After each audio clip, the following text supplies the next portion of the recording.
Welcome, hello, and welcome to Spain Writes, America Reads. This is our second edition, and we're having Sara Mesa and introducing her book 4x4. This is a virtual series of author talks to introduce recently translated authors from Spain to the US. I'm going to leave the floor here to Chad, who is our editor. We normally bring the author, the translator, and the publisher. Chad Post is the publisher of these books. He's also the publisher of Open Letters, and if she wouldn't exist, we should have invented him, because he helps a lot foreign authors to be translated. So wonderful books also. And he's the director of Open Letter Books, and he's also the managing editor of 3%, which is a blog, a review site that promotes literature in translation, and it's home to both the translation database and the Best Translated Book Awards. So, Chad, you have the floor.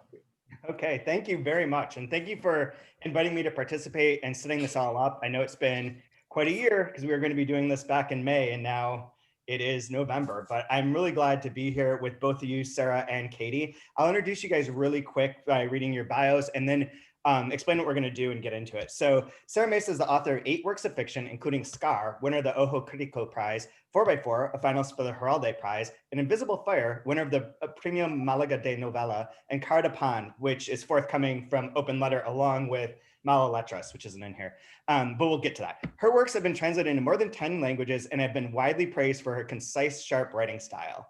Katie Whittemore is the graduate of the University of New Hampshire, Cambridge University, and Middlebury College, and was a 2018 Breadloaf Translators Conference participant. Her work has appeared or is forthcoming in 2 Lines, the Arkansas International, The Common, Gulf Coast, Los Angeles Review of Books, the Brooklyn Rail, and In Translation.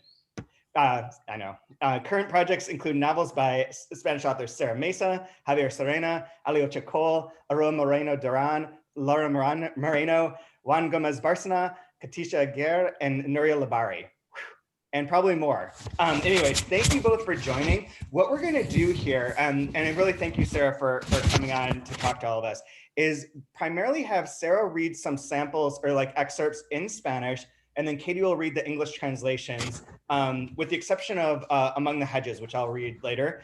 And then Katie and I will mostly talk about the books and about her work and what makes it interesting to both of us and to Open Letter as a publisher and to you as a translator. And Sarah can jump in as you want to, but otherwise we're just going to praise you for the next 45 minutes.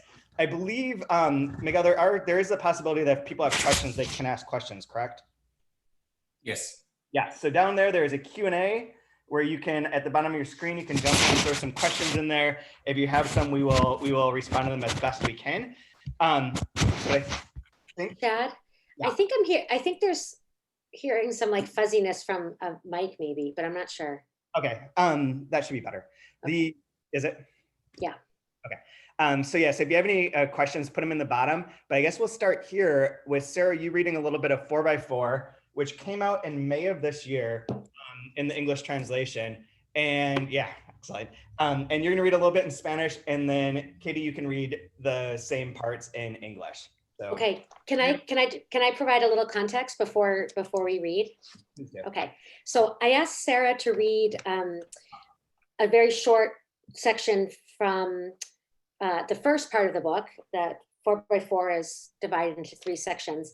And I asked her to read a little chapter towards the end of the first part, which is a scene that takes place between Celia, who is one of the female main character, a teenager, and her mother. And Celia has been living at a boarding school and is kind of involved in, I guess, a transactional relationship with a male staff member who brings her out to see her mother in like in the outskirts in kind of a tough neighborhood of a city, which is in like rapid degenerative decline. It's sort of like I guess I'll leave it there. So this is a scene between Celia, a teenager, and her mom back at Celia's apartment in the city. And it's called Summer. Thanks very much. Gracias, Katy, Chad, Miguel. Es un placer estar aquí. Leo. Verano. Va avanzando mayo y avanza junio y las visitas se suceden mientras el contraste entre los dos mundos se ensancha cada vez más. Salen muy tarde porque los días son largos y han de hacerlo a escondidas, así que cuando llegan les espera el espectáculo de la oscuridad de las personas y de las cosas. Los ojos de la madre y de la hija ya no tienen mucho más que decirse, salvo tal vez recriminarse la desatención mutua. La madre no pregunta cómo consigue salir del college, ni quién la lleva hasta allí. Quizá es porque prefiere no saber. Celia se duele. ¿No te interesas por mis cosas? ¿Es que todo te parece normal? Enflaquecida, arrugada, la madre se rasca la cabeza sin siquiera buscar una respuesta. Tiene un tic en la boca que a Celia le repugna. Observa su melena descuidada, pajiza, con las raíces sin teñir, sus manos enrojecidas e hinchadas, el chándal sucio. Podías cuidarte un poco. Con esa pinta nunca vas a encontrar un trabajo mejor que lo que tienes. La madre contesta sin alterarse. Te has vuelto muy fina. No es cuestión de finura, mamá. Estás muy delgada. Señala alrededor, los cacharros acumulados en el fregadero, las manchas de grasa en la pared. La madre se vuelve, le da la espalda, habla. ¿No has probado el flan? No me fío. He visto antes que tienen la leche caducada. No está caducada. ¿Qué sabes tú de eso? Aquí nadie se ha muerto por tomarla. No te pedí que me hicieses un flan. Tengo flanes de sobra allí en el college. Vaya, perdona. Solo quise agradarte. Si hubieses querido agradarme, no me habrías dejado allí. Yo no quería irme. El abandono no se arregla ahora con flanes. Pero el reproche ya no tiene sentido. Ella se da perfecta cuenta. Su mirada ha cambiado y ahora empieza a ver las cosas de otra forma. Situaciones que antes eran cotidianas ahora son adjetivadas con presión y lástima. Lo que antes era solo gastado, ahora es roñoso. Lo que acumulación, ahora hacinamiento. Por vez primera, Celia empieza a sentir la salvación, un agradecimiento tenue, el miedo de que se le acabe el privilegio. No desea olvidar, pero se le disipan los deseos de fuga. Los sentimientos exaltados por la distancia dan paso a la rutina de lo ya visto y a la incomodidad por volverlo a ver una vez más. Las transacciones entonces comienzan también a perder su sentido y se convierten en carne desollada, en pura víscera. Ooh. Sarah, you're so good. Oh, now I have to follow. No, yeah. You want to read it in English? I'll read it in English. Shall I read the whole thing or shall I just read a chunk? I don't know how doing on time. Read a chunk? Okay. Summer. May marches on, then June. There are more visits, and each time the contrast between the two worlds grows deeper. They have to leave late at night because the days are long and they must go in secret. When they arrive, they are greeted by the spectacle of darkness in both the people and things. The looks that pass between mother and daughter have little to say now and serve as little more than recriminations for their mutual disinterest. The mother doesn't ask how it is that her daughter is able to leave the college or who brings her. She might prefer not to know. This hurts Celia. You don't want to know anything about my life. Does all this seem normal to you? Skinny, wrinkled, the mother scratches her scalp and doesn't attempt an answer. Her mouth twitches in a way that repulses Celia.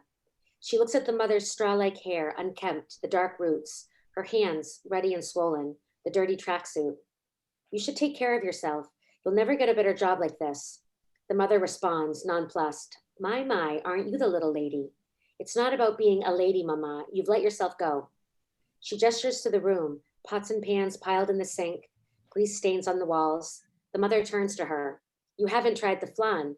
I don't want to. I saw that your milk was expired. The milk's not bad. What are you talking about? No one around here has died from drinking it. I didn't ask you to make me a flan. There are plenty of flans back at the college. Okay, then fine. Sorry. I just wanted to make you happy. If you wanted to make me happy, you wouldn't have left me there. I didn't want to leave. A flan won't fix the fact that you abandoned me.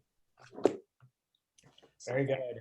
Very good. Thank you, Katie. So you sort of framed this, but for anyone who hasn't read the book or hasn't gotten a copy of it yet, we can give a little bit larger sort of background to the plot. The book is split up into 3 different sections, the first of which has a number of different voices, mostly focused on Celia and on Ignacio. And then and Hector. And there's a few different like point of view shifts that go on through that section. It's all set in this college that's like a boarding school that's supposed to be for the elite, supposed to be this great place to protect kids from the outside world where things are falling apart. However, we sort of know as the reader that there's something sinister and wrong that's going on there. You jump ahead in time, and the second part is a journal dictated by a substitute who's like kind of faking his way into the college as well for safety reasons and whatnot. And he's writing about what's going on there as he starts to uncover as sort of the stand-in for the reader as like what the true horrors are. And then the third part is a much more philosophical, allegorical section that uses higher language, a higher sort of register, and creates this sort of abstracted vision of this world in which things are done through transactions and through exchanges of power and bodies. So the whole book really does revolve around power structures and how they get replicated, and how closing yourself off doesn't make you necessarily safer. Now, one thing that interested me, Katie, well, I'm going to start here, actually. I know that we have a script, but I'm going to abandon it for the moment. Uh-oh, okay. You never know what you're going to get here. Why did you have Sarah why did you choose to ever read that section? Well, because I'm really interested in Sarah's work in how she portrays adolescence, first of all. And that's something that we can talk about with Cara de Pan, as well as a number of the stories in Mala Letra, bad handwriting. So I've long been sort of fascinated by the perspective that Sarah has on childhood and adolescence and relationships among families. And I think that it's really interesting that those sites that are supposed to be places of safety and protection, right? Like a school, for example, in 4x4, and also, a family home, a park, things like that, can sort of be places where children are also isolated and maybe not getting the type of, not even maybe, are not getting the type of care and love that one would wish, right? Or would expect. And so I'm really interested in how that theme plays out across Sarah's work. And that's why I asked her to read this particular section, because we see a lot of Sylvia, that's my daughter's name. Ooh, that's a Freudian thing. We see a lot of Celia at the school, at the boarding school. And a lot of what Celia does that sort of gets her in this troubled position is done because she wants to be able to leave the school and visit her mother. And so she compromises herself in various ways, in dangerous ways, sort of because of this longing that she has to return to a place that, as we see in this section, really is no longer her place. And there's not much left for her there, even with her mother. So I just think it's an interesting, a lot is said about 4x4 and about, the school and the allegory and power and, adults and children in their care, in education and things like that. And I think that we can't forget that, another layer there is, the families. What is it that makes these families send their children away, and how those relationships are broken as well. Yeah, that's really interesting. I know we're going to pick up on that theme like a bunch of times throughout here. One thing that struck me in reading this, so 4x4 is the earliest novel of Sarah's to be translated into English. The other one that's come out so far is Scar, which is written afterwards. And then Una More was the most recent. Cara de Pan came out a year and a half ago, 2 years ago. So those are more recent as well. So this is the oldest one. And also, strangely, the most structurally complex one. So in terms of what you're talking about, a lot of that kind of individual character interactions, like of the family or whatever, becomes a couple. Very, very focused in these other books. So Scar is like a woman and her lover, Cara de Pan or Among the Hedges, and more, but like their relationship is a two-person relationship. Yes. And Cara de Pan or Among the Hedges is really a relationship between two people, again, a young girl and an older man. And then Una More, I have not read, but I know that you've talked about how it's mainly focused on one main character. Yeah, and a relationship, and her relationship with just a few other individuals in an isolated village. Isolated. So isolation is going to come up a lot here, I think, too. And the first time that I ever heard Sarah's work and had met you was when you read from the short stories, which are also like much more dealing with adolescence, dealing with like that kind of the familial structures, that kind of thing. So I found that very interesting. But I wanted to ask you as the translator, what you found going from that you'd started with the stories and the directness of the stories and then moved on to translating this book as your first full-length book to be published. What did you find in terms of that kind of structure and that shift that made it like interesting to you, difficult, so on and so forth? That's a great question. So the book of short stories, Mala Letra, which we're translating as Bad Handwriting, was my first introduction to Sara's work. So that was the first thing I ever read of Sara's. And I love the stories. I'm crazy about the stories. I'm gonna show the book here. And there's something about the stories that, like, where you see the themes of sort of the underlying strangeness or uncanniness or pain of ordinary lives and ordinary days. And the principal characters and the main protagonists in the short stories are regular people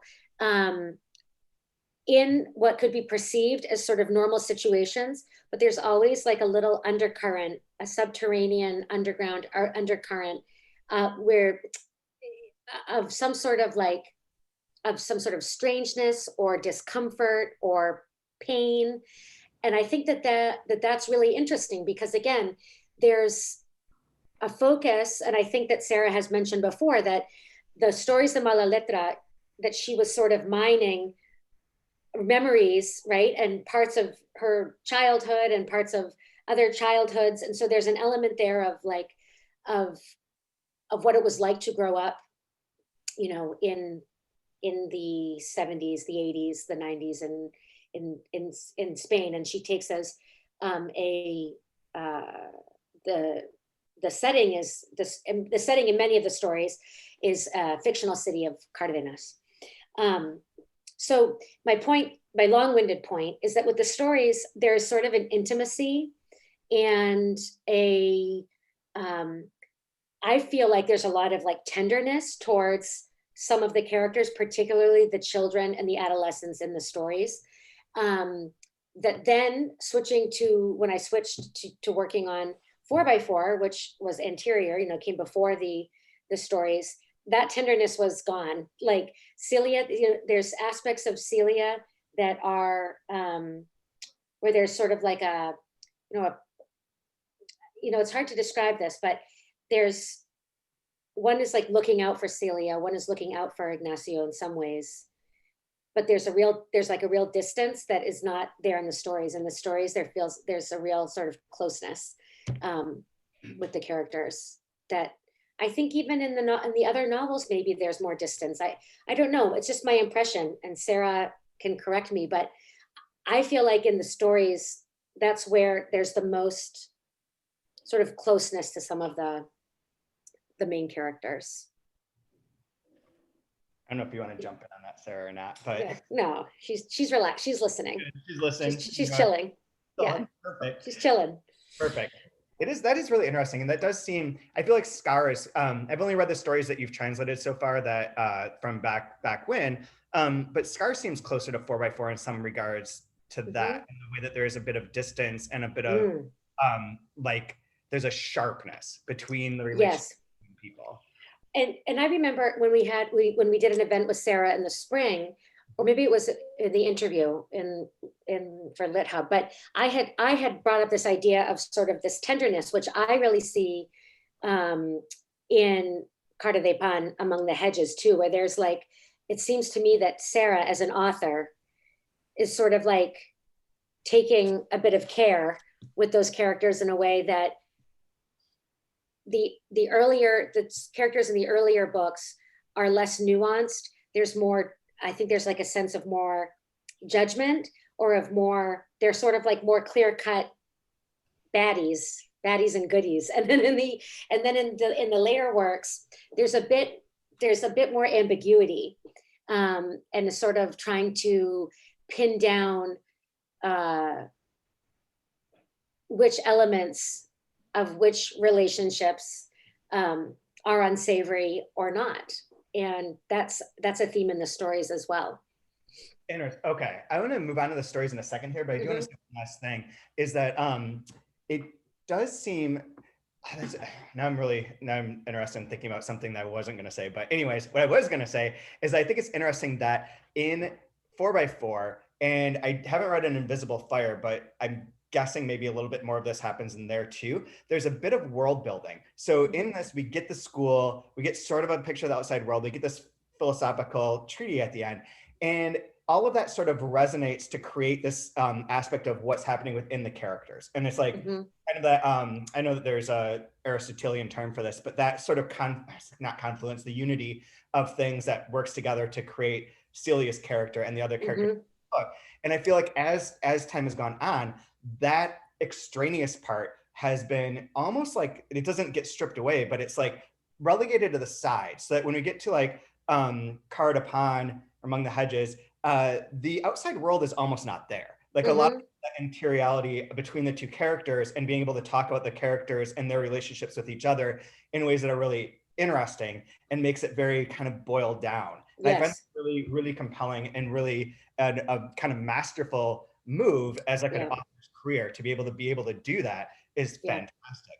The other thing I was thinking as you were saying that too is that there is a lot of that sort of space and like we'll talk about the kind of isolation stuff. Well, I think I just wanted to your point about the world building, and then, you know, the going from sort of like a larger picture and, you know, a large influence of the outside world and its, you know, and its flux on the characters to something that's like really intimate and between normally two people. And then in the case of Un Amor, it's, you know, principally between Nat, who's a translator, and who goes to live in a village. She's like sort of seeking this authentic life out in the countryside, and there's only a handful of other people living in the village. And so seeing her interact, reading about her interactions with just a very small number of people, it's the same kind of thing. There's a sort of like density in a very small geographical space, and then where the outside world does sort of disappear. And what you have is, for Cara de Pan, what you have is a little hideaway, literally among the hedges in a park. And then, you know, in Un Amor, you have the site of the village and of the house that she lives in and just a couple of neighbors, you know. And then, and I think that with Scar, we have that same thing of the reduction of the outside world to the internet, because this is a relationship that develops online in a chat room and then through messages. So so that's really interesting too, that method of that the communication is reduced between the people to something that's you know, really between them and excludes other people. Right. It's really interesting. It's really genius. So why don't we talk about the stories then for a second? And Sarah, you're going to read a passage from Stoneword. Yeah. Okay. Yeah. This is one of my favorite tales. Thanks, Katie. Yes, it's my favorite, Sarah. This with El Carabo, I think the two, because they go together, which I can talk about after. But those are my two favorite. They're like stuck in my heart. They are related. Yes. Both. Kinky me decía siempre que me relajara, Perdón. Sorry. Kinky me decía siempre que me relajara un poco, decía. No se puede pensar de esa manera a tu edad, que vas a dejar para más tarde. Él no sabía que también estaba en el blanco de la tía, que ella no paraba de hablarme mal de él, como en realidad hacía de todo el mundo. Hablaba siempre mal de todo el mundo, pero especialmente de él. ¿Qué te une a ti a ese hombre?, decía. ¿Por qué no vas con niñas de tu edad? ¿Qué haces tú con ese viejo cojo? Yo no quería decirle a Kinky que ella lo llamaba así, viejo cojo, porque bastante dolor tenía ya él con eso, y porque además era verdad. Kinky era viejo, por lo menos 40, y era cojo por lo del accidente. Pero también era bueno y sabía mucho de dibujos animados, y siempre calentaba un poquito al sol las onzas de chocolate antes de meterlas en el pan. Cuando yo traté de explicarle esto a la tía, ella me dijo que es viejo depravado. Yo entonces no sabía qué significaba depravado. No tenía por qué darme a mí la merienda y mucho menos sentarse conmigo a ver la tele, así que me prohibió ir a verle. Y cuando empecé a escaparme en la bici, aprovechando los momentos en que ella salía a hacer la compra, me quitó la bici y se la regaló a unos gitanos. Acabarás como tu madre, decía siempre, y aquí el tío también tenía su parte de culpa, porque jamás me defendió, y una vez incluso se presentó en la casa de Kinky, y allí en la misma puerta no quiso pasar, aunque Kinky le invitó a que lo hiciese. Agarrándome del brazo como si yo hubiese hecho algo malo, le pidió que me dejase en paz. Le amenazó incluso con ir a la policía.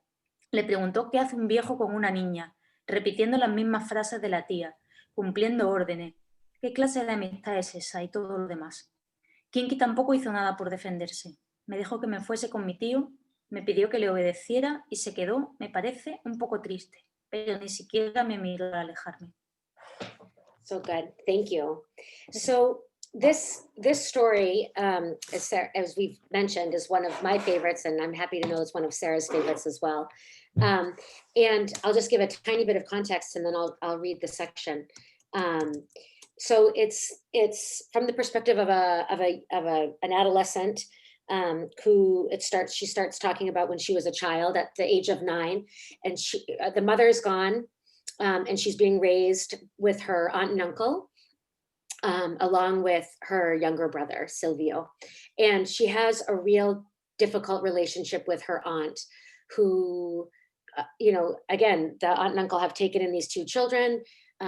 We don't know exactly what has happened with the mother, but we know that there's a lot of judgment around her disappearance, and maybe her way of living prior to leaving her kids. But the aunt is extremely rigorous, very strict, and rather unkind to this young person. So, but there are elements where she shows the caring too. And again, there's a real ambiguity in that. So this is the section that Sarah read. Celia, God, her name's not Celia. The young woman, the young girl, is friends with a man in the neighborhood. Okay, now this is her at like 9 years old. And also, I just want to point out that this is a translation in progress. It's never been edited or published, so just a little taste. Okay. Tinker always told me to relax. Relax a little, he'd say. You shouldn't think like that at your age. What are you saving for later? He didn't know that my aunt had him in her sights too. She was always bad-mouthing him, like she did about pretty much everyone. She talked bad about everyone, but especially about him. Why are you hanging around with that man, she'd say. Why didn't you spend time with girls your own age? What are you doing with that old cripple? I didn't want Tinker to know that she called him that old cripple, because he'd already suffered enough, and because it was true. He was old, 40 at least, and he was crippled from the accident, but also because he was kind and knew a lot about cartoons and always warmed up the little squares of chocolate in the sun before putting them in bread for an afternoon snack. When I tried to explain all of this to my aunt, she said that old pervert, I didn't know then what pervert meant, had no reason to be making me snacks, and certainly no reason to sit and watch TV with me, and forbade me to see him. Once I started sneaking off on my bike when she'd leave to do the shopping, she took the bike and gave it to some gypsies. You're going to end up just like your mother, she always said. And my uncle shares the blame for this too, because he never defended me. One time, he even showed up at Tinker's house, and right there in the doorway, he refused to enter, even though Tinker invited him inside. He grabbed me by the arm like I had done something wrong and told Tinker to leave me alone. He even threatened to go to the police. What was an old guy doing with a young girl? Parroting my aunt's words, carrying out her orders. What kind of friendship is this? And all the rest. Tinker didn't defend himself. He told me to go with my uncle, and I needed to obey him. And said I needed to obey him. And though he seemed a little sad, he didn't even look at me as I walked away. I'm just going to read a tiny little bit more. Tinker was, or had been, my best friend, the only person who spoke well of my mother. Everybody else either went quiet or insinuated bad things about her. Some of them closed their eyes as if it hurt them to remember her. Others pursed their lips or glanced away. They looked at me with pity and patted my head. You poor little thing, at least you have your aunt and uncle. None of this hurt me, not anymore. It annoyed me more than anything, the repetition of it all. I liked that Tinker was different. He told me that my mother was beautiful. He said it naturally, like when someone says that a dog is cute or that the stars are brighter than usual. And he also told me that she was generous and shared what she had with everyone else, that she was always laughing and loved cats and had the same dimple in her chin, as me and Silvio. I asked my aunt about the dimple, if it was true that we had gotten it from my mother. Neither she nor my uncle had one, and she said that Tinker was an old cripple with no respect. I didn't see the connection between being an old cripple and remembering my mother's dimple, but I decided it was better to keep quiet. The first thing a girl of a certain age should learn, by then I turned 10, is to keep quiet. Silvio, on the other hand, didn't know how to shut up. He asked for my mom more often than I did, and when he did, my aunt gathered him up in her arms and cooed at him between deep sighs, even though it was obvious that he was looking for answers, not comfort. Very good. Stop there. So you sort of teased us at the beginning by saying that there was another story that sort of connects to talk about at this point. So go for it.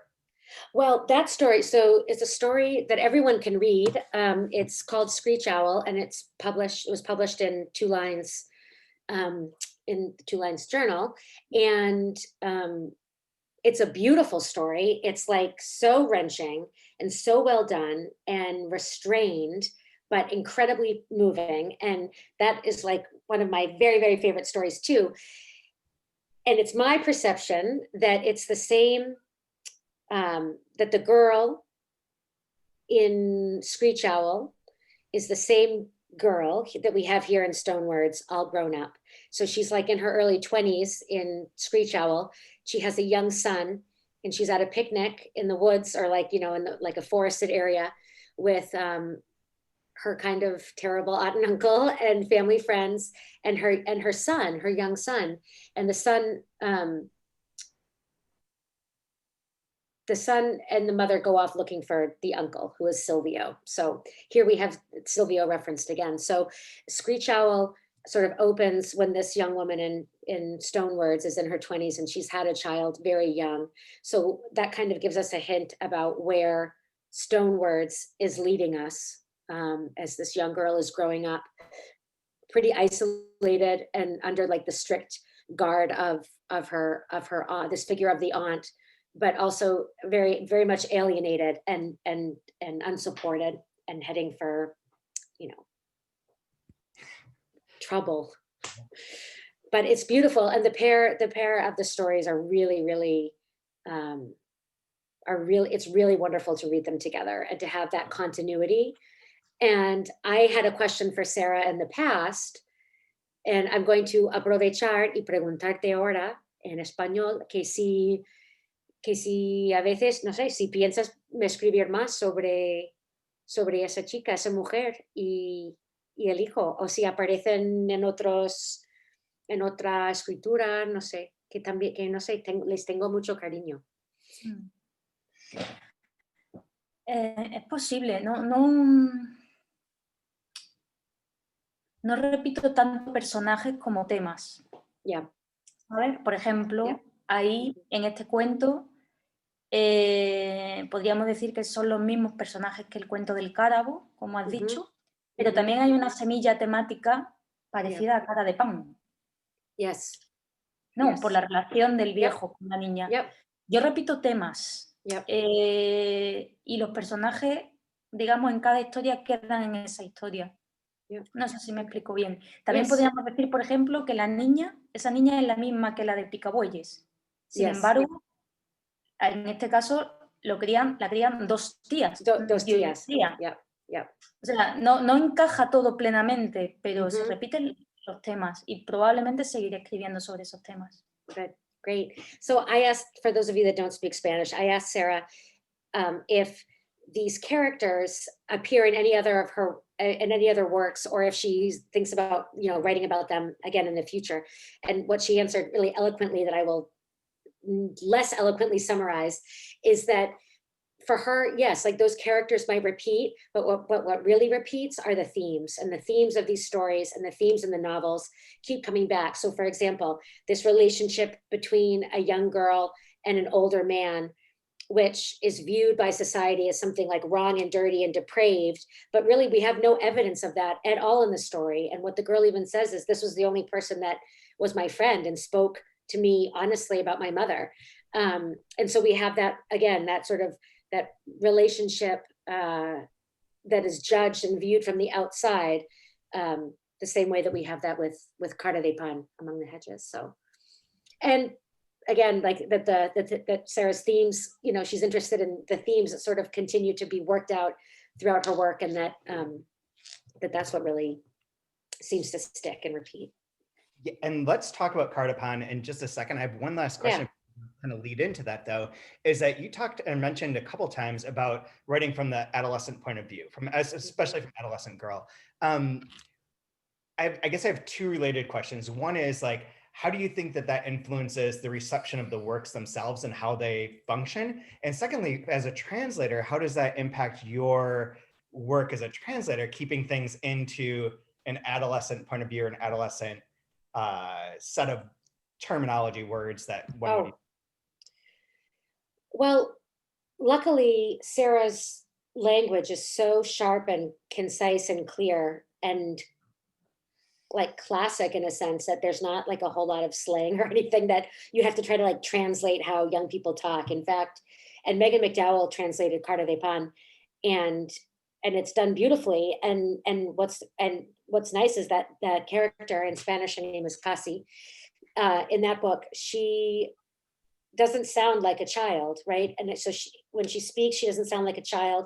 When it's being narrated sort of from her point of view and from her thoughts, she doesn't sound like a teenage girl. There's sort of a maturity that's there. So I don't know. I don't want to talk too much more about like the voice of the teenage person. But what I would say is, and I hope that you can talk a little bit more about Carta de Pan and read from Megan's translation.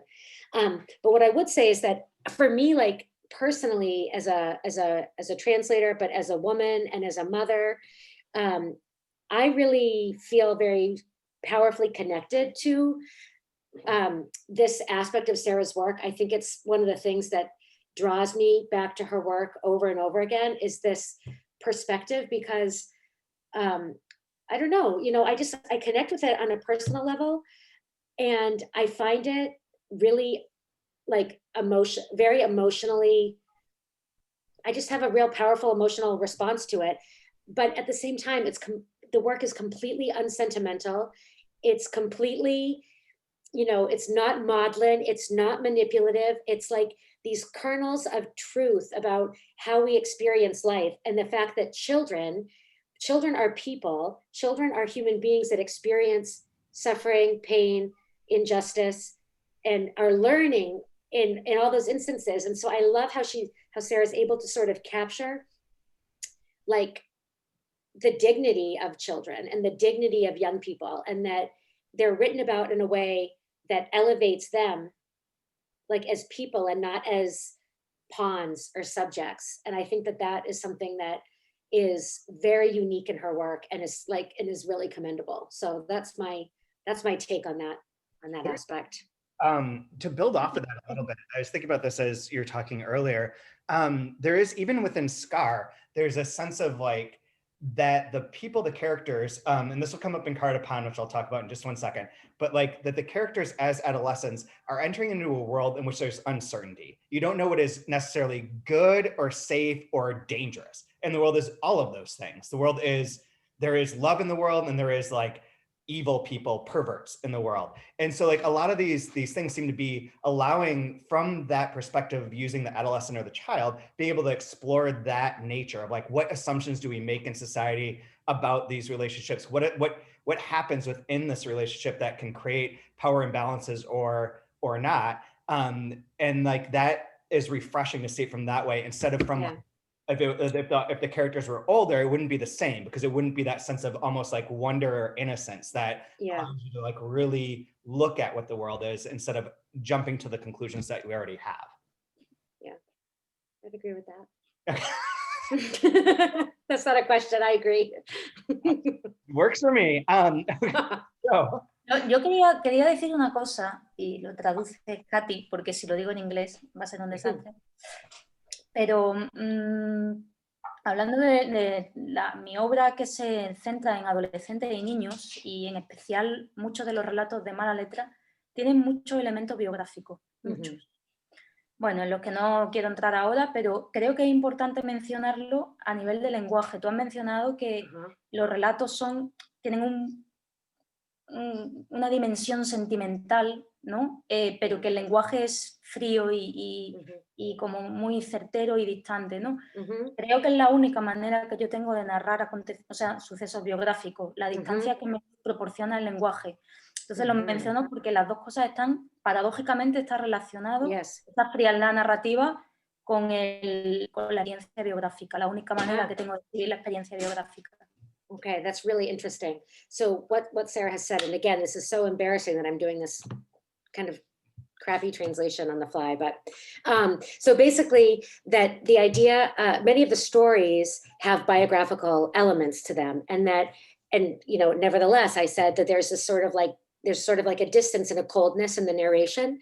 And what Sara has indicated is that that is the only way that she has been able to narrate that experiences that do have kernels of truth and of biography and of lived experience is by creating a distance from those sentimental moments, or from like that sentimental education, or that basically like all that stuff, that emotion of growing up can only be remembered and narrated and transmitted with a certain amount of distance. In Sara's experience, that's the only way that she has been able to put that into writing is through language, and by using language as a tool that can kind of shield and create a sort of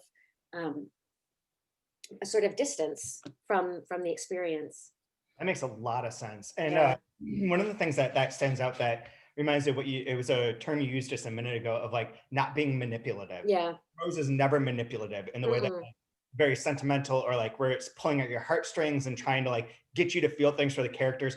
The sort of starkness of the prose, the directness, that distance that you're referring to makes it not that. It makes it like on the page and you react to it as a reader instead of feeling like you're being like tricked into something. And I think that's another element that I really love about your writing. And I think that might be where my like really emotional response comes from, because that distance allows us to put ourselves into that position. So a lot of times, it's situations of shame or of fear or of longing, that because there is a sort of distance from the authorial voice or the narrator's voice, it allows the reader to feel and to go back into what it was like to be a child, which again, like I think it's done in such a way that that's really powerful, that grants sort of like great dignity to the experience of youth. Youth is sort of dismissed, right, as something that you get through or whatever, but a lot of what happens to us in childhood and in adolescence shapes everything to come. And people have been writing about that for centuries. So yeah, although it is interesting for it to be psychologically astute in this way, in a way that's not like the making fun of like the Dickens children, like are always like too smart, like he couldn't write children, and there's a lot of people who can't write from that point of view of like a child or adolescent, because it comes off as being either like too precocious or too simplistic. And this feels like, through that distance that you're referring to, much more realistic. And we were talking about this the other day when we were putting together this outline of that, how these books aren't necessarily realistic, but the relationships are very filled with realism. Like there is a truth to them. And on that, I'm going to segue here. So the next book that we have coming out is Among the Hedges, which is card upon, which is, I'm not going to explain the title. You guys can figure this all out later. But Among the Hedges is a story about Cassie, who is referred to by her nickname Soon throughout this book, and an old man, where the basic story, I'll give you the plot, is that Cassie is skipping school. She doesn't feel like she quite fits in. She's skipping school. She's hiding out in this park among the hedges, literally next to a tree, not going to school all day, and just like, being by herself. And one day, an old guy, 50, super old, comes in and finds her, and they start to have a relationship. They talk to each other. They hang out on every school day. They start to develop like this, which clearly, from the point of view of the second I say that, is like red flag. No 52-year-old man should be talking to a almost 14-year-old girl in a park during these weekdays. That's not okay. And yet, things are wrong with him. And yet along the way, this relationship is both very tender and very direct and very honest in a way that's like it's in between. It's in that space between being like okay and not okay, and like really questions that. So let me read the first paragraph is like 3 pages. So let me just read a little bit of this, and then, and I haven't done this before, and this is not my translation. This is Megan McDowell's translation, so bear with me. I will do my best. She is so caught off guard the first time that she jumps at the sight of him. The girl is sitting with her back against a tree and reading a magazine when she hears the approaching steps, the crunch of dry leaves, and then he's standing right there in front of her. He's perhaps a bit taken aback, but not shocked to find her there, hidden behind the hedges. The old man apologized. I didn't mean to scare you, he says, and he asks her what she's reading. Between one thing and the other, between the apology and the question, the girl has time to react. This, she replies, showing him the magazine, a woman's magazine. Maybe, she thinks, when he sees this magazine that is obviously not for little girls, he'll think that she's older than she is, and she'll avoid the dreaded question, what are you doing here at this time of day? Though in fact, the old man merely smiles and peers tentatively at the magazine. At first, it seems like he's going to take it. His fingers hesitate, reach for it, but the gesture peters out and the hand falls, spent, to his side. The old man looks at the girl now, then back at the magazine, the girl, the tree, the little hideout in the hedges, and finally speaks, saying, what's in the magazine? What's it about? The girl angles away from the tree trunk, leaning forward over her bare, crossed legs. The dry grass has left impressions on her skin, little red spots from all the hours of sitting on the ground. Girl stuff, she says. Stuff about music and video games, and also movies and clothes, music gossip. Gossip about singers and actors, their lives and stuff like that.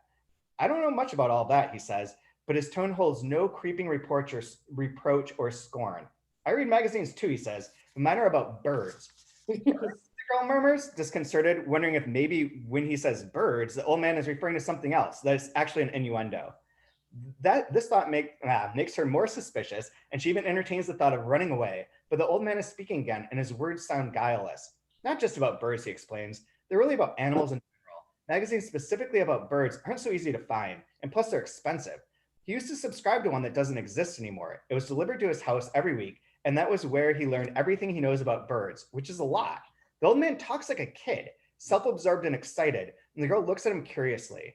In the mornings, in that park, he continues, you can easily see, I don't know how to say this, hoopoe, and also more and more often a ring-necked parakeet or even a Eurasian collared dove. Hasn't she noticed? The girl shakes her head. She doesn't even know what a normal dove looks like, she thinks, so how could she tell the difference between that and a Eurasian one?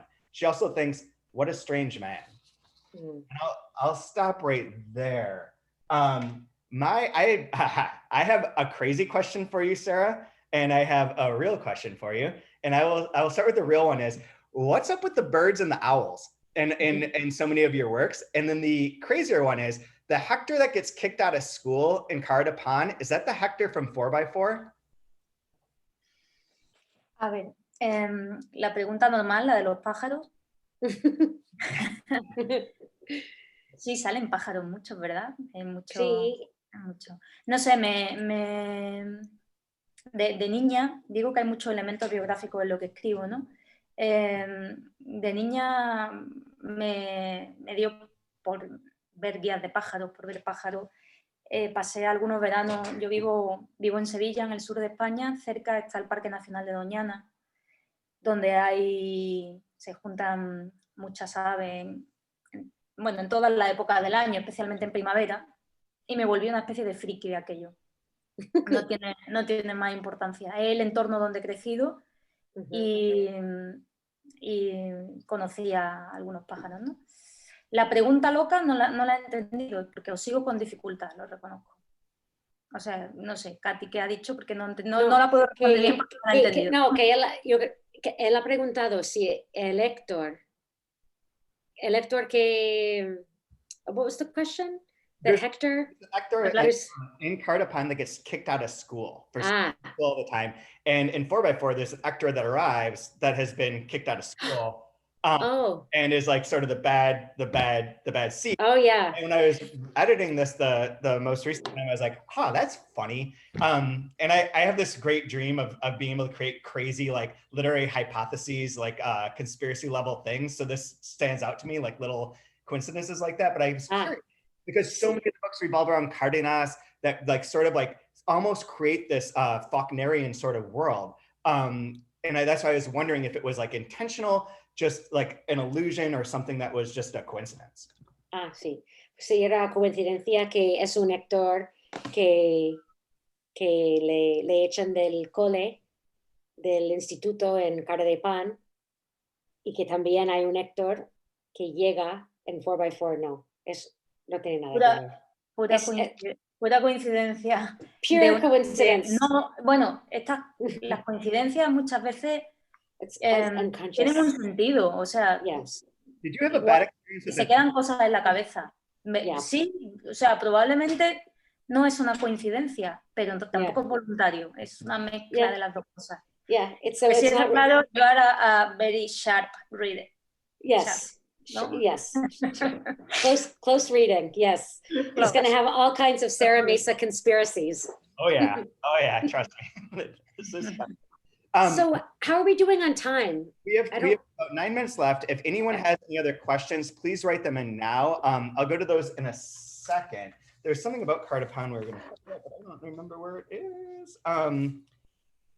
Let's just jump to the questions and then I'll come back to that. But that is Among the Hedges. It's forthcoming in May of next year. And it is, I believe, on our website. So you can order that along with 4x4. And then the next book will be Mala Letra, followed by Una More. Okay, so we do have one question right now. Miguel Suarez asks, I would like to know what Sarah's favorite authors are. Bueno. No, hay tantos, no sé, leo, no voy a ser muy original, pero quiero decir que lo que voy a decir es muy conocido, lógicamente. Para mí Kafka es un padre y Alice Munro es una madre, y por decir algo más raro, y escrito en español, en mi lengua, la argentina Eve Hart me parece fascinante dentro de su pequeño mundo. La grandeza de lo pequeño me parece que es enorme en su obra.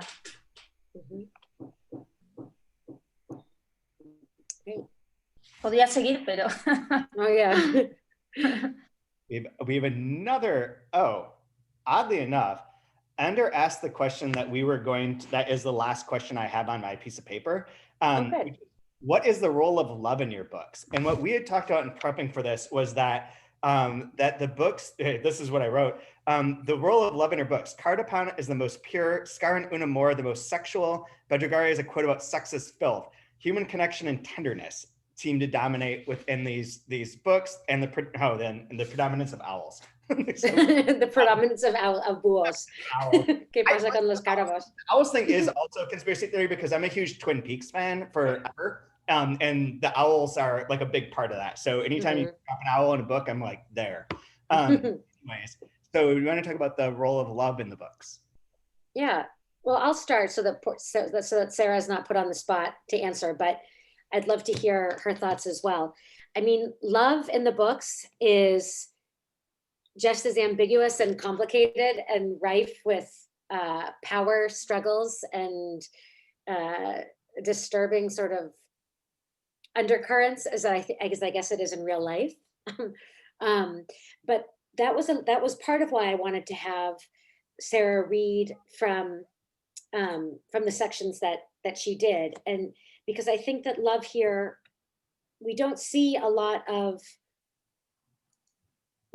any sort of pure love. I think you're right, maybe that the closest thing might be in Cara de Pan, that friendship, that I think that we see connection and we see friendship that stands in for romantic love. Yeah. Because romantic love seems to be problematic in the other cases, like in Un Amor, which is a love, right? So you're expecting to go into this book. I'm going to spoil it for you. If you're expecting a great love story from Sara Mesa, it's not that. You know, it is a story of a relationship that is sexual in nature, and it is not a love story. So I think Sarah's depiction of romantic love is very complicated. I think that the depiction of love, you know, filial love between parents and children is also really complicated. There really aren't many scenes where someone is many books and in her, or, you know, aspects of her work where people are unscathed by love. Love seems to be a dangerous thing in Sara And yet, Mesa's literary world. yet there is the fringes frequently that human connection, or that That's it. happens on the fringes. But in the traditional sort of forms of it, you get like Ignacio and Hector being like that relationship and passing down is not like, as a sexual thing, is not necessarily this pure like loving. No, not at all. Structure and it semi, I don't want to say abusive per se, but like there's clear hierarchy. Yeah. Sara, dinos algo sobre el amor. No, No. no, a ver, yo suscribo lo que tú has dicho, Katy, más o menos. El amor es... Además hay muchos tipos de relaciones en mis libros, ¿no? Pero lo que la une es eso, la trampa que significa a veces el amor, la relación de poder que subyace muchas veces, ¿no? Yes. No sé decir más, la verdad, no soy capaz de sintetizar tanto lo que escribo. No. Sara doesn't want to self-analyze her own work too much, but the idea that that what's underlying, that's why we're here. We're here to do that. But what's underlying these relationships of, well, first of all, there's many types of relationships in the work, but that power is sort of what is always under the surface with these relationships of power and love, and also that I forget what else. I'm sorry, it's gone. But she did say that she agrees with what I said, so so that's good. So this is a question. This is probably the last question we have time for, but a question from Kari Talinius. I probably screwed up your name, Kari, and I apologize. So this is a question for you, Sara. 4x4 has a very particular 3-part structure. Was it planned that way from the beginning, or did you create the structure while rewriting an earlier draft? Vale. Bueno, yo no, a ver, nada lo tengo planeado desde el principio, los libros se van construyendo. Mi idea inicial en 4x4 era que todo estuviera contado con el tono y la perspectiva de la primera parte. Pero casi desde el comienzo yo sabía que eso no podía sostener toda la historia, que tenía que salirme, contarlo desde otro punto de vista y poner una elipsis en medio, porque entre la primera y la segunda parte pasan cosas que no se cuentan, que se deducen. Y eso lo vi casi inmediatamente al empezar. Oh, that's fascinating.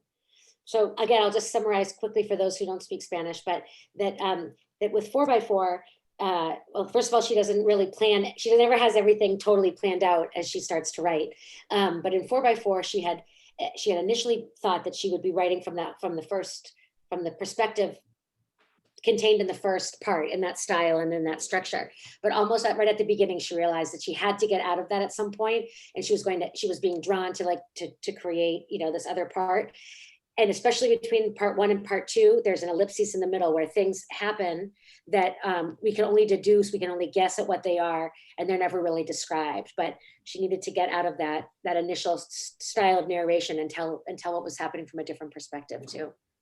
There is, I'm going to end by saying that one of the things that's really noteworthy in the books is a sense of silence. That there is the ellipses, the passing over. This happens in Scar a lot with like the structure of it, of going forward and backward in time and sort of like explaining things, that there is like a certain silence, and that's very elegant and makes the works like stand out as like really spectacular works of fiction. And anyone who's listening to this, if you haven't read Sara's works, go buy all of them, read all of them. She's one of the greatest writers that we have at this moment in time. And I really appreciate that both you and Katie both were willing to come on here and talk about this. And thank you, Miguel. Thank you, everyone, for being able to host this event. And thank you, everyone, for coming. I hope you enjoyed listening to us for an hour here. Thank you. Thank you, Chad. It was great. We did an hour precise. Thank you, Sara. Thank you, Chad. Thank you, Katie. Thank you, Miguel. The next one is going to be the 10th of December, Manuel Vilas and Ordesa. Thank you all. Okay, thank you. Bye. Bye. Bye-bye. Ciao.